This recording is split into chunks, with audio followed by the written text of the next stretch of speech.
monte de los olivos. Y por la mañana volvió al templo y todo el pueblo vino a él y sentado él les enseñaba. Vamos a dejar ahí. Para entrar en contexto debemos decir que ya en ese momento Jesús era una amenaza para todo el sistema de los fariseos y de los escribas. Jesús era una amenaza para todo el sistema religioso de esa época, porque él vino a traer un evangelio de esperanza, vino a traer un evangelio de salvación sin protocolo, que era todo lo contrario a lo que en ese momento el sistema religioso había implantado en el pueblo. Ellos eran los únicos que eran dignos, ellos eran los únicos de reverencia. Y la salvación no era para el pueblo pecador, no era ni para las prostitutas, ni para los pecadores. Entonces él vino a traer un evangelio de salvación, y eso era una amenaza para ellos, porque todo lo que habían formado durante todos esos años, ese sistema estaba grandemente amenazado. Jesús ya tenía gran fama y le seguían multitudes. Entonces dentro de este contexto se desarrolla esta historia. Dice que Jesús por la mañana volvió al templo. Habían terminado la fiesta de los tabernáculos y Jesús había enseñado su palabra. La noche anterior había enseñado en el templo y seguramente había una gran cantidad de gente, pero la palabra nos sitúa ahí, dice, y todo el pueblo, dice, todo el pueblo vino a él. No quedó ni uno, fue todo el pueblo que estaba allí. Pero aquí viene una primera característica de nuestro Creador, una primera característica que debiéramos seguir siempre también. Dice, y sentado él, dice, sentado él, se sentó a enseñarle al pueblo. Se sentó, quiere decir que se puso a su mismo nivel. En este mundo, siempre cuando se hemos exaltado, o tal vez que seguramente si hoy predicamos a 50 y mañana vienen 200, buscamos una tarima más alta para que nos vean. Pero él se puso a nivel del pueblo, y ese era el evangelio que él traía, un evangelio cara a cara para los pecadores. Allí estaba el Creador con toda su sabiduría, con toda su majestad, estaba a nivel del pueblo, y no necesitó subirse a una tarima grande para que lo vieran, porque su palabra era poder, su palabra era vida, y ahí estaba en medio del pueblo. Amén. Una característica de humildad, dice, sed mansos y humildes de corazón como yo lo soy. Es una gran enseñanza en esta parte. Dice, entonces los escribas y los fariseos le trajeron una mujer sorprendida a un adulterio y la pusieron en medio. Estamos aquí compartiendo la palabra tranquilamente. Imaginen ustedes esa escena tan bochornosa, porque seguramente la mujer no venía sumisa, la traían a empellones, empujándola, semidesnuda, porque fue sorprendida en adulterio. Y en su sistema religioso la persona era lo menos importante, porque para ellos lo más importante era el aplauso, era el reconocimiento del hombre, eran ellos. La persona era un objeto para aplicar su ley, para aplicarle opresión al pueblo. Para eso era lo único que servían las personas, para ese sistema religioso. Dice, y la pusieron en medio. ¿Tenían elección? Sí, tenían elección. Podían haber llamado, Jesús, nos permite un momento, aquí la sorprendimos en adulterio, pero no. Porque ese no era el lenguaje de ellos. El lenguaje de ellos era la espectacularidad, el amarillismo. Era que todo el pueblo se diera cuenta que ellos sí, pero que el pueblo no. Que ellos levitaban, que ellos eran los meros, como decimos hoy en día. Dice, y la pusieron en medio.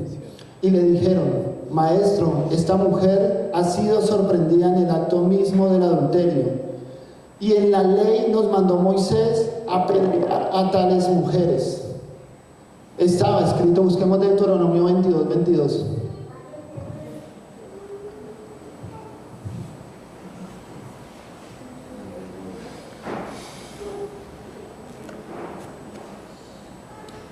Si se encuentra a un hombre teniendo relaciones sexuales con la esposa de otro hombre, ambos deben morir, tanto el hombre que tiene relaciones con la mujer, de esa manera tras la maldad de Israel. Yo quiero hacer aquí una descripción. Los escribas eran los notarios de ese tiempo, eran los copistas, ellos eran los que transcribían la ley, y los fariseos representaban al sistema político, eran los que sujetaban a esa ley y tenían tantas añadiduras a esa ley, al amaño de ellos, y los fariseos eran los que se sujetaban.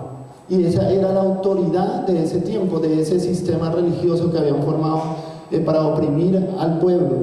Y yo me pregunto una cosa, la palabra es clara, dice el que se ha sorprendido en adulterio, hombre y mujer. ¿Y dónde estaba el hombre que se había sido sorprendido del adulterio con esa mujer? Porque si estaba haciendo adulterio tenía que haber un hombre también. Entonces es una gran muestra de cómo habían amañado la ley, o capaz que hubiera sido uno de ellos mismos. Pero aquí lo importante era juzgarla a ella, porque era la conveniencia que ellos tenían.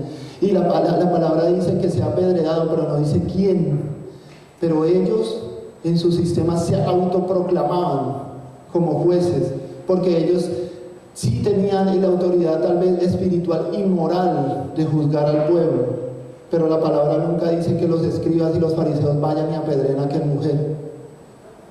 Y hasta este punto hemos sabido que Jesús era una amenaza para el pueblo, para el sistema religioso, perdón. Entonces, ¿qué tramaban ellos con esto? Había una trama detrás de esto. No fue casualidad, esto no fue al azar, porque también había una elección. Ellos eran la ley y la mujer había podido ir a un tribunal como era de su época, pero ellos escogieron llevarla a Jesús. Y más adelante la palabra nos va a revelar qué había detrás de todo esto. Dice ahí en la ley: no mandó Moisés a apedrear a tales mujeres, versículo 5. Tú pues, ¿qué dices? Y vamos al 6. Dice: mas esto decían tentándole para poder acusarle. Pero Jesús, inclinado hacia el suelo, escribía en tierra con el dedo. Que yo quiero hacer una referencia de cuánta ingenuidad en medio de su sapiencia, en medio de su sabiduría de hombre. Y seguramente se habían reunido y dijeron: no, aquí encontramos a la mujer en adulterio, vamos a armar una trama y vamos a hacer caer a Jesús y lo vamos a acusar. Y estaban parados con un plan humano delante de la fuente de sabiduría, delante del mismo Creador. Pero eran tan sabios que eran tan ignorantes que no podían reconocer a quién tenían al frente y pensaban que con sus artimañas humanas Jesús iba a caer. Y esto lo hacían era para poder acusarle, porque eso era el anhelo de ellos, de poder tumbar a Jesús, porque Jesús con su evangelio estaba desmembrando, estaba desmoronando su sistema religioso que tanto ellos habían construido. Dice: pero Jesús estaba inclinado hacia el suelo, escribiendo en tierra con el dedo. Hay un capítulo, ahí nos muestra la palabra cuando Dios escribió.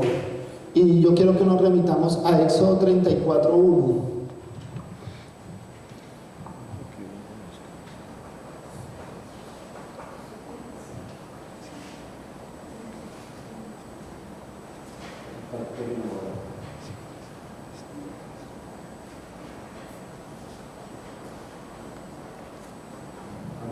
Amén.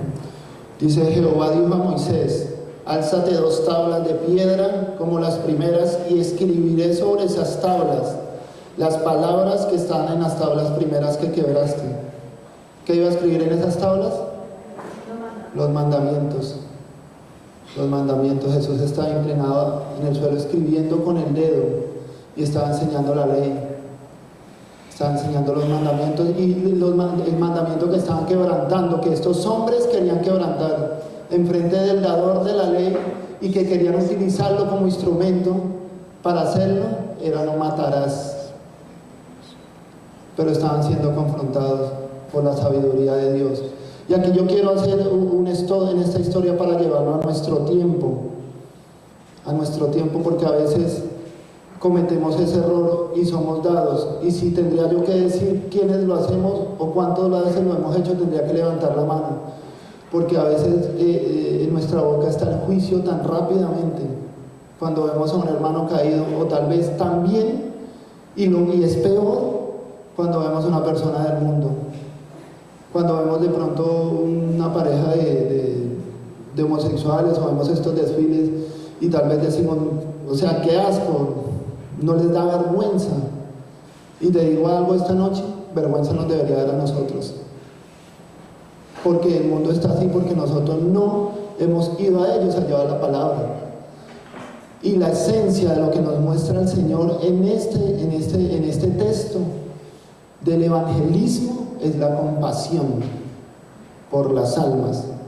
Ellos tienen un problema, ellos necesitan de Cristo. Y nosotros no hemos sido puestos en esta tierra para juzgar. Nosotros hemos sido puestos para enseñar, ir a ser discípulos. Y la palabra es clara. La palabra nunca dice vayan y juzguen. Yo quiero que veamos un texto, Juan 3:17.